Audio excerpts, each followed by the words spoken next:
오늘 본문을 통해서 은혜의 족보라는 제목으로 말씀의 은혜를 같이 나누겠습니다. 여러분, 성경에는 또한 이 인류 역사에는요, 두 개의 커다란 족보가 흐르고 있습니다. 하나는 인간이 자기 이름을 드러내기 위해서 쓴 인간적인 업적의 족보가 있고요. 또 다른 하나는 하나님이 구원의 역사를 이루어가기 위해서 기록하신 은혜의 족보가 있습니다. 창세기 4장 마지막에는 이 동생을 죽인 가인의 후예들이 등장합니다. 그들은 성을 쌓고 또 악기를 만들고 무기를 재련하면서 화려한 문명을 건설했어요. 그래서 얼핏 보기에는 세상의 주인공이 가인 계열처럼 보입니다. 그리고 가인의 족보에는 죽었다는 얘기도 안 나와요. 그들은 정말 잘 먹고 잘 사는 그런 것처럼 보입니다. 그러나 오늘 본문 5장은 화려한 가인의 족보를 외면하고 다시 아담으로부터 시작하는 셋의 계보를 다시 조명합니다.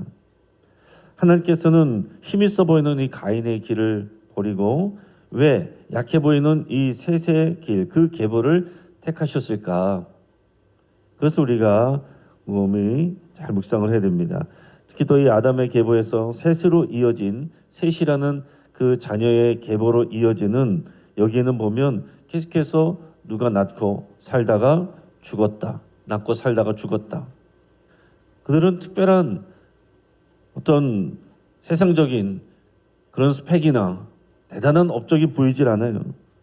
그냥 살다가 죽었다. 죽었다라는 말이 계속해서 반복이 됩니다.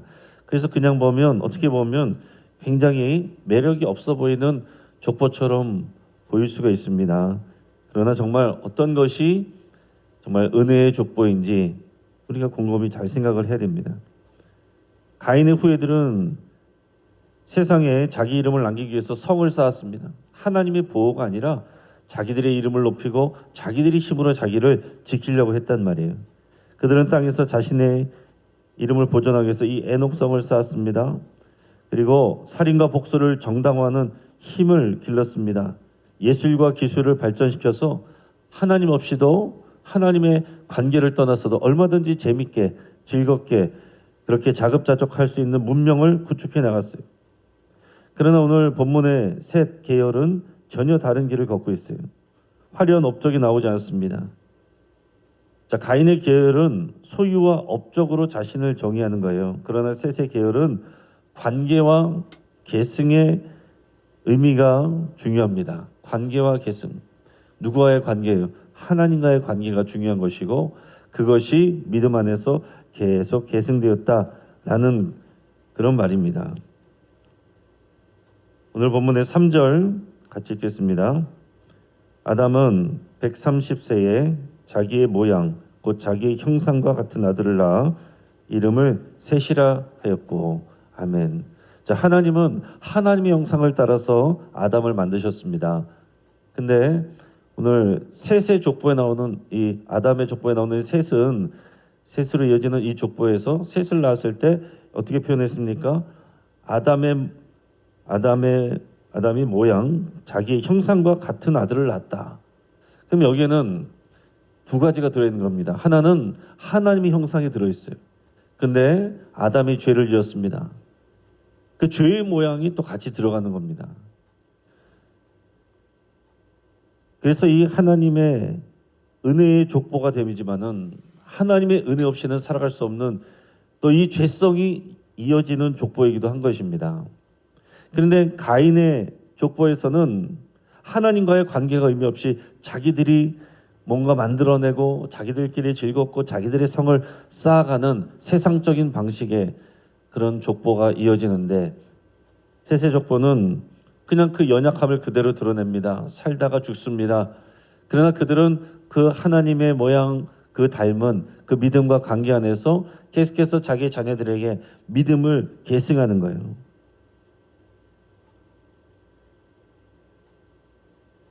그러니까 가인의 계보는 자기들의 성을 쌓아가는 계보이고 이 셋의 계보는 하나님의 이름을 부르는 자신들의 연약함을 고백하며 하나님의 이름을 부르는 믿음의 계보, 예배의 계보다라는 것입니다.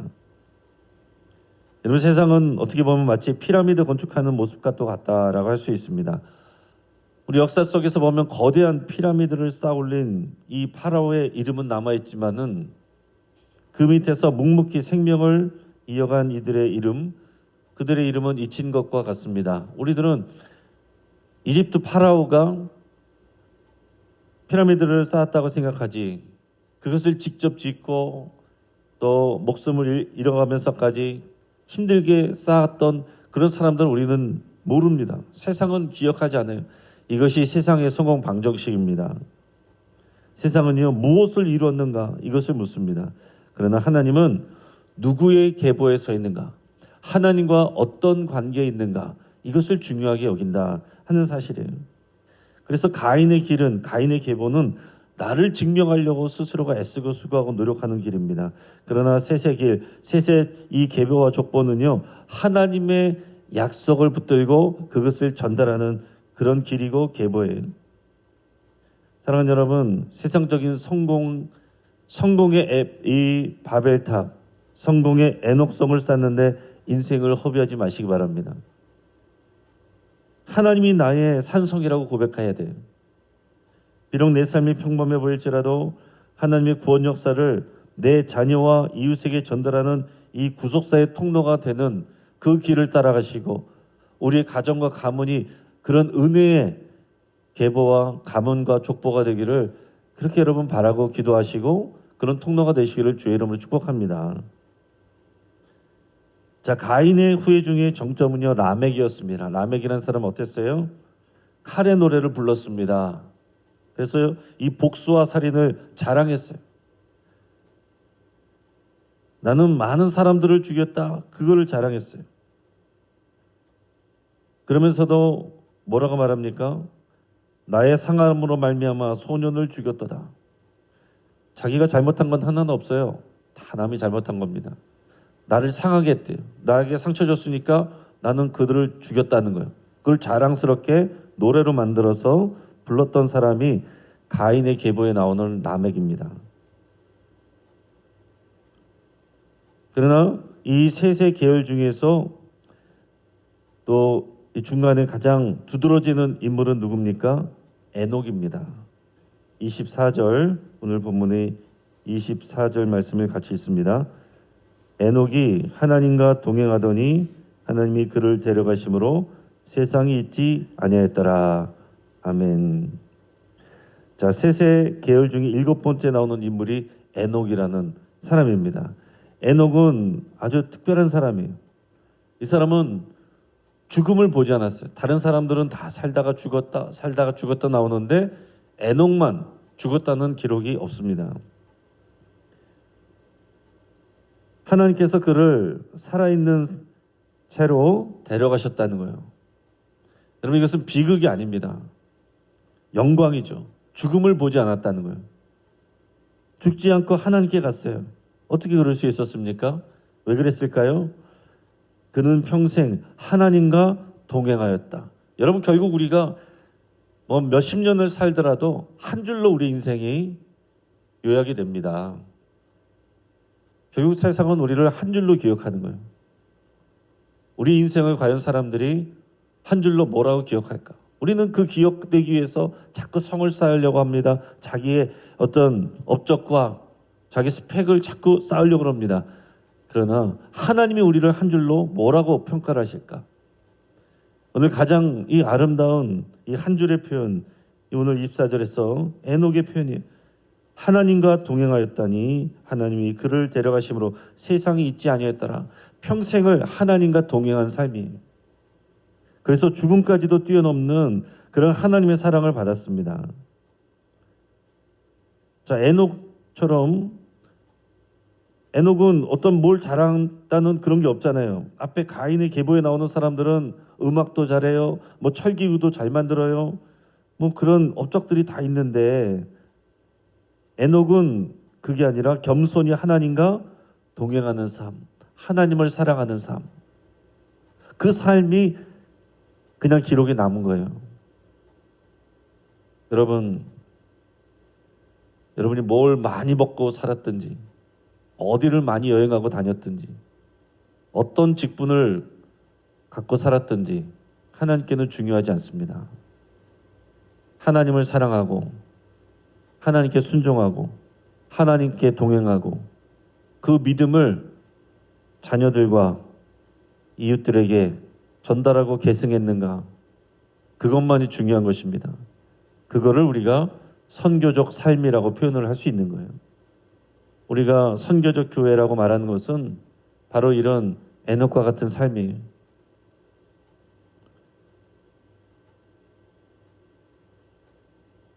여러분, 우리는 정말 하나님과, 우리가 신학시대에서 말하면은 예수님과 이렇게 말해도 되겠고 성령님과 이렇게 말해도 다 동일한 말입니다. 과연 동행하고 있습니까? 모든 시간, 모든 장소에서 우리는 주님과 동행하고 있습니까? 주님께 순종하고 있습니까? 주님이 우리 정말로 주님의 노릇을 하도록 우리가 그렇게 살아가고 있습니까? 아니면 말은 그렇게 하지만은 주여 주여 하면서도 내 인생 또 내 삶, 내 행동의 모든 것을 내가 결정하고 있지는 않습니까? 하나님의 말씀과 하나님의 또 그 뜻이 우리의 선택을 결정합니까? 아니면 내 생각과 내 판단과 내 자존심이 그것을 결정합니까? 그것이 가인의 계보와 셋의 계보의 결정적인 차이인 거예요. 자, 오늘 본문의 마지막은 셋 계열의 라멕의 이야기가 나와요. 동명이인입니다. 자, 이 가인의 계보에서 라멕은 어떤 사람이었어요? 자기가 많은 사람들을 죽였다는 걸 정당화하는 칼의 노래를 불렀던 사람이에요. 그런데 이 셋의 계열에도 라멕이 나옵니다. 근데 이 사람은 위로와 안식을 갈망한 사람이에요. 29절 말씀을 같이 읽습니다. 이름을 노아라 하여 이르되 여호와께서 땅을 저주하심으로 수고롭게 일하는 우리를 이 아들이 아니하리라 하였더라. 아멘. 자, 30절 읽습니다. 시작. 라멕은 노아를 낳은 후 595년을 지내며 자녀들을 낳았으며. 자, 이 라멕은 셋의 계열에 나오는 라멕은 어떤 사람이냐면요, 노아를 낳은 사람이에요. 노아의 아버지예요. 그러니까 우리는 노아는 잘 기억하지만 노아의 아버지 이름은 잘 기억 못하잖아요. 노아의 아버지 이름도 라멕입니다. 가인의 계열에서 이 자신의 이 힘과 복수함을 자랑스럽게 노렸던 사람이 라멕인데, 셋의 계열에서 라멕은 노아의 아버지고, 노아의 아버지는 뭐를 구하며 기도했습니까? 하나님의 위로를 구했단 말이에요. 하나님께서 이 땅을 저주하심으로 수고롭게 일하는 우리를 이 아들이 안위하리라. 이 세상이 그 당시에 죄로 관영한 거예요. 그 죄로 관영한 사람들, 그 사람들이 주로 누굽니까? 가인의 계열의 족보의 사람들이에요. 흥청망청 살며 자기의 정욕대로 살며 자기의 힘을 가지고 다른 사람들을 압제하고 군림하며 사는 그런 사람들, 하나님을 두려워하지 않는 사람들, 그런 죄가 관영한 모습들 속에서 이 라멕은 하나님 앞에서 뭘 구했다고요? 하나님의 위로를 구했단 말이에요. 그러면서 그 기도 중에 나은 사람이 노아이고, 노아를 통해서 하나님의 위로가 다시 새롭게 새 역사를 써나가게 되는 것입니다. 그래서 노아는 단순히 배를 만들어서 홍수에서 살아남은 사람, 그것이 아니고 죄로 인해서 다 죽을 수밖에 없는, 하나님의 심판을 받을 수밖에 없는 이 땅과 이 세상에 하나님의 구원 역사를 새롭게 시작하게 하는 구원의 징검다리가 되고 구속사의 통로가 된 사람, 그래서 하나님의 위로를 전한 사람, 그 사람이 바로 노아입니다. 자, 하나님의 계보, 은혜의 계보는 이렇게 이어져 가는 거예요. 하나님의 형상이 이어져 가고, 비록 인간의 연약함도 같이 있지만은 그러나 하나님을 의지하면서 연약함을 고백하면서 하나님과 동행하는 그런 계보, 그리고 이 땅 가운데 자기 정욕을 위해서 사는 것이 아니라 하나님의 위로를 구하는 계보, 그래서 하나님의 명령에 순종해서 이 땅에 하나님의 구속사를 이어가는 계보, 그게 이 셋의 계보이고 은혜의 계보입니다.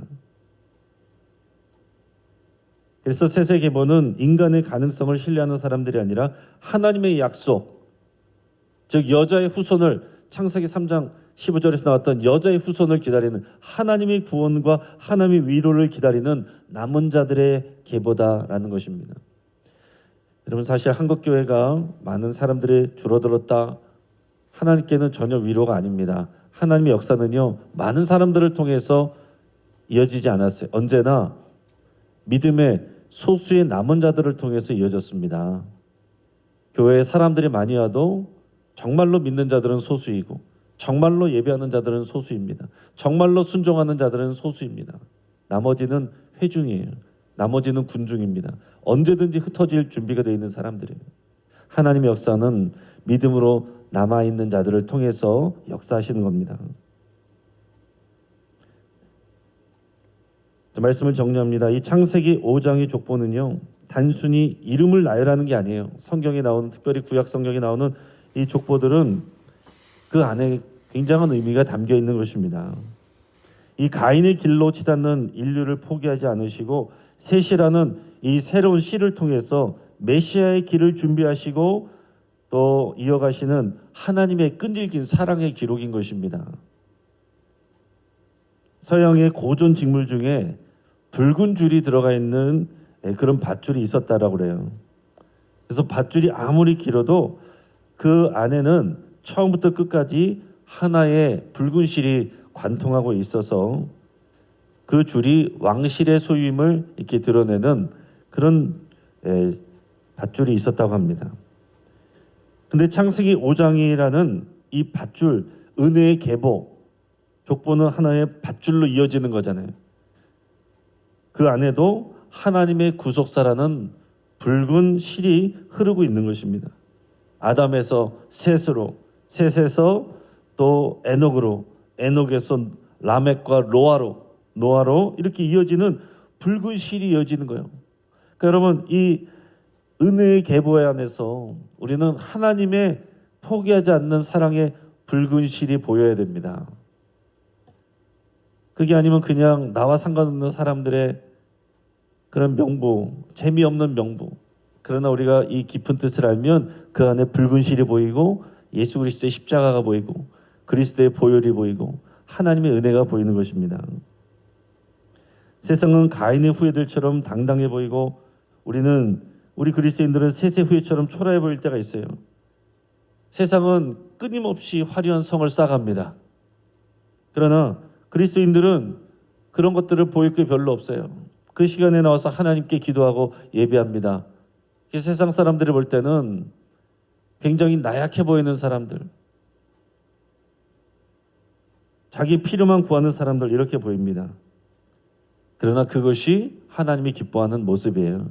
우리의 연약함을 인정하고 나의 성을 쌓는 것이 아니라 하나님이 나의 산성이십니다 고백하고, 우리는 하나님 없이는, 주님 없이는 살아갈 수가 없습니다 고백하며 예수 그리스도의 이 붉은 실, 예수 그리스도의 십자가를 붙들고 오늘도 믿음으로 주님 앞에 나가며 하나님과 동행하며 이 땅에 하나님의 위로를 구하며 오늘 내가 복음의 통로가 되어서 나를 만나는 모든 사람들에게, 또 나의 자녀들에게, 우리의 가족들에게 그 붉은 실의 통로가 되는 그 삶을 살아가는, 그것이 오늘 하나님께서 저와 여러분들에게 기대하시고 요구하시는 선교적 삶입니다. 오늘 이 믿음의 삶, 선교적인 삶 살아가셔서 우리 가정이 은혜의 계보가 되고 더 이어져서 은혜의 가문, 은혜의 족보가 되기를 주의 이름으로 축복합니다. 같이 한번 기도하겠습니다. 오늘 말씀을 붙잡고 함께 기도할 때에 오늘 세상이 쌓아가고자 하는 그런 성벽, 스펙이 아니라 믿음의 계보를 세우기로 여러분 결단할 수 있기 바랍니다. 세상의 성벽, 세상의 스펙은요, 하나님 앞에서 큰 의미가 없습니다. 하나님은 그걸 기억하지 않아요. 하나님은 우리의 주님과 동행하는 순종의 삶을 기뻐하시고 그 믿음의 계보를 이어가는 것을 귀하게 여기십니다. 나를 통해서 정말 이 믿음의 최소한 믿음의 3대를 이어가겠습니다. 여러분 그렇게 결단하며 기도할 수 있기 바랍니다. 또 죽음의 문화 속에서 주와 동행하는 생명의 삶을 살기로 여러분 결단하며 기도하시기 바랍니다. 또 인간의 수단이 아니라 주님이 주시는 참된 안식을 누리게 해달라고, 또 이 세상에 전하는 하나님의 위로가 되게 해달라고 여러분 그렇게 기도할 수 있기 바랍니다. 환우들을 위해서 함께 기도하시고 우리 YTN 청소년부를 위해서 가장 민감하고 또 신앙이 확고해질 수도 있지만은 신앙이 흩어질 수도 있고 떠날 수도 있는 아주 중요한 때입니다. 우리 청소년부를 위해서 여러분 간절히 기도해 주시고 또 우리 교사들을 위해서 교육자를 위해서도 함께 기도해 주시기 바랍니다. 이 급변하는 AI 혁명과 격동하는 이 세계 정치와 외교 상황들 가운데서 정말 대한민국을 하나님께서 지켜 보여주시기로, 이 나라의 민족을 지켜주시기로 하나님 주인이십니다. 우리 고백하며 함께 기도하겠습니다. 이 시간 주여 한번 부르짖고 하시면서 기도합니다. 주여, 오 할렐루야. 하늘 아버지